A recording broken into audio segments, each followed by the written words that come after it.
Hello, everyone. First and foremost, hearty congratulations to each one of you for clearing with the NEET PG. And I'm sure that you all would have got a good rank and are wondering how to proceed with it next. So this video is about how to proceed with respect to the NEET PG counseling. And in this, I will discuss the common differences between MD and DNB, and also the previous rank list, previous cutoff in the year 2024, and what you can expect with your rank, the dilemma that you need to solve, whether you need to choose a DNB seat or an MDMS seat. We will all discuss about this in detail. Okay, so let's begin. So to begin with, first we will discuss what is the exact difference between MDMS and DNB.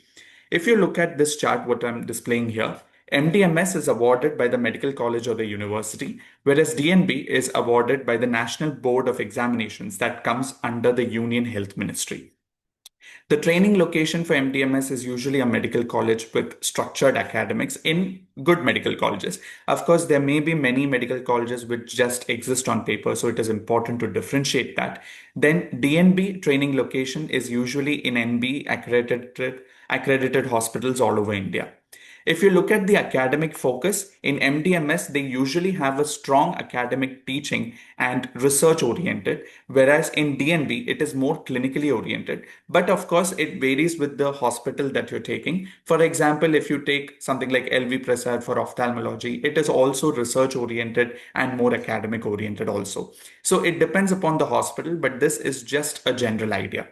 If you look at MDMS examination, it is organized by the university, hence it has got an easier pass rate.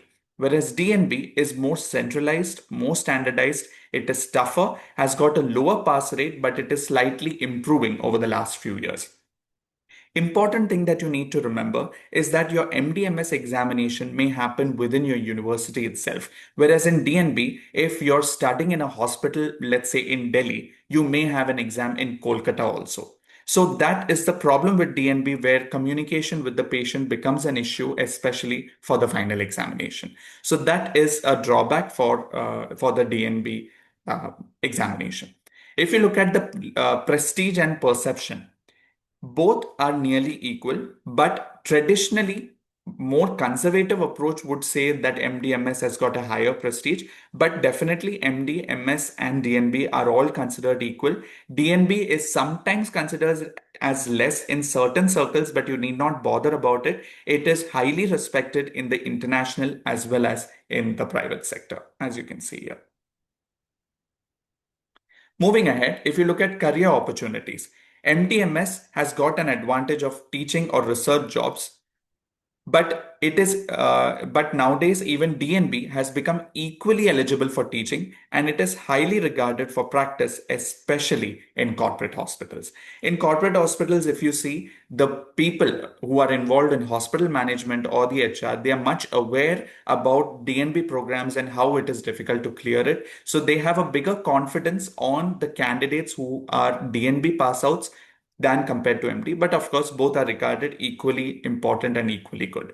If you look at international recognition, both are equally accepted globally, be it UAE, UK, or any other South Asian country. MD and DNB are equally accredited, but MD from top institutes is slightly on the edge. So that is something that you need to remember. Now coming to choosing the branch, always remember that you should have a field of your choice.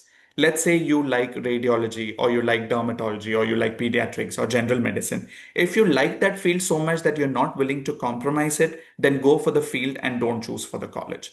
But if you're indecisive, like you have two, three options in your mind and you are confused what to do next, in that case, always keep two to three priorities.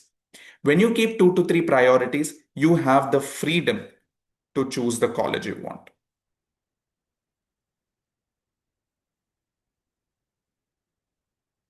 So that is something that you need to know. Now, if your rank is a little low, you can consider non-clinical. And remember, don't think that non-clinical does not have scope. As I'm a practicing MD medicine doctor, I have realized that non-clinical branches are also equally competitive, equal opportunities are there, maybe a slightly little lesser salary, but apart from that, it gives you a good prospective growth, especially when you take fields like pathology and pharmacology.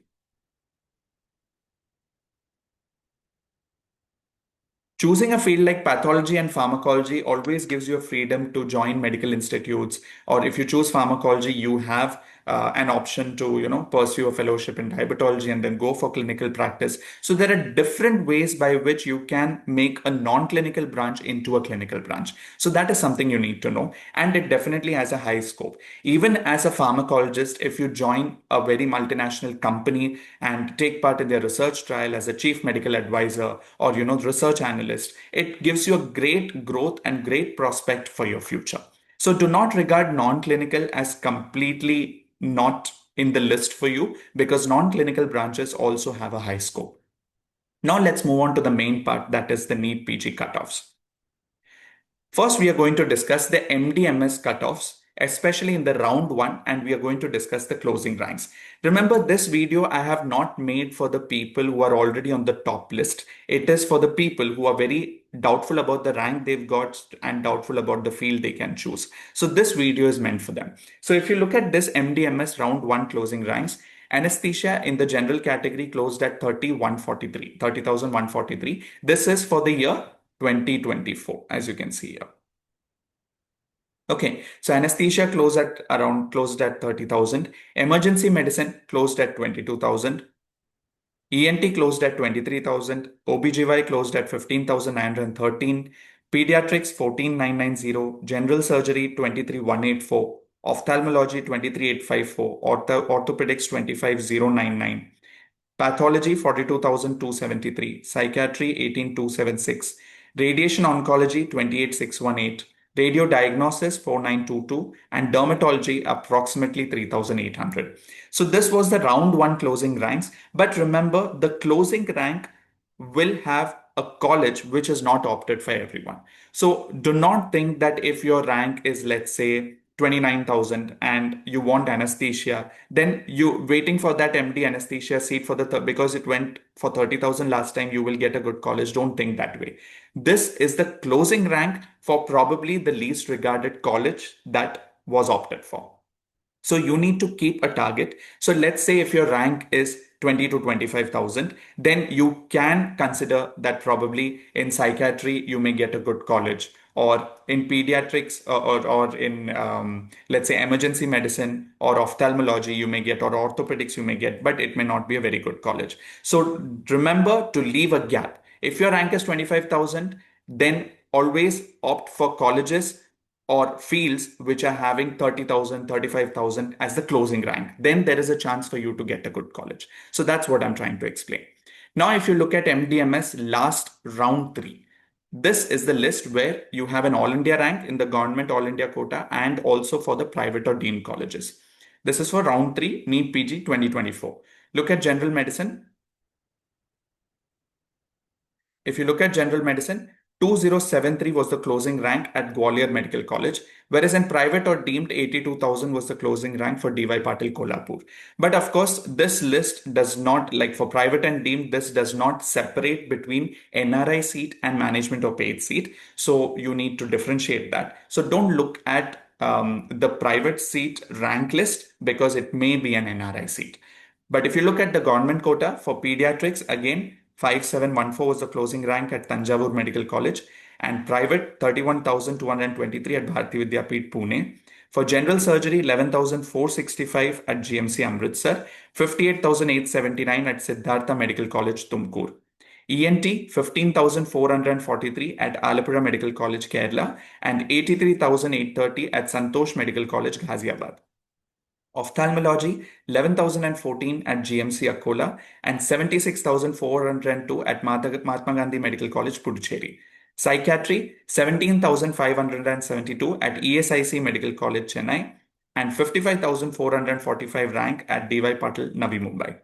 Anesthesia 22,101 at SNMC Jodhpur and 92,185 at DY Patil Pune.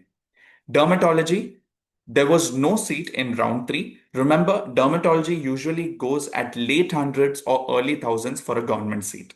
Okay, so that is important. And 1,03,140 at Siddhartha Medical College, Tumkur. Probably this would have been an NRI seat. For radiology, again, no seat in round three. Nearly about 100 to 250 All India rank is what might be required for getting a radiology seat in government. And 147 was the rank at GMC Kozhikode. So in Kerala. Then 1,04,186 was the rank for Yenepoya Medical College for MD Radiology. Emergency medicine, 15,442 at Thoothukudi Medical College and 70,226 at DY Patil Pune. If you look at pathology, 60,315 at MKCG Medical College, Behrampur, and 98,265 at KMC Manipal. Pharmacology, 1,03,143 at Bangalore Medical College and Research Institute, and 1,03,109 at DY Patil, Navi Mumbai. Pulmonary medicine, 23,107 at Kakatiya Medical College, Telangana, and 75,440 at DY Patil, Pune.